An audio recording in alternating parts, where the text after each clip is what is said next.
கர்த்தருக்கே மகிமை உண்டாவதாக. ஏசாயா 29:1-2 கர்த்தருடைய பரிசுத்த நகரமாகிய எருசலேமை குறிக்க அரியேல் என்ற வார்த்தை பயன்படுத்தப்பட்டுள்ளது.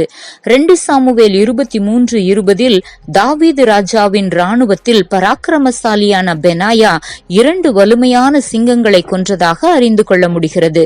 அந்த வலுமையான சிங்கங்களை குறிக்க திருமறை மூல மொழிபெயர்ப்பில் அரியேல் என்ற பதம் குறிக்கப்பட்டுள்ளது. எனவே அரியேல் என்பதற்கு வலிமையான சிங்கம், வீரவான்களின் பட்டணம் மற்றும் தேவ பலிபீடம் என்று பொருள்படும்.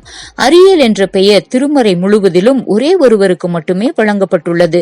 எஸ்ரா 8:16 புத்திமான்களின் ஒருவராக அறியப்படுகிறார். மேலும் தேவனுடைய ஆலயத்தின் பணிகளை செய்ய லேவியரை அழைத்து வரும் பெரும் பணியிலும் தன்னை ஈடுபடுத்திக் கொள்ளுகிறார்.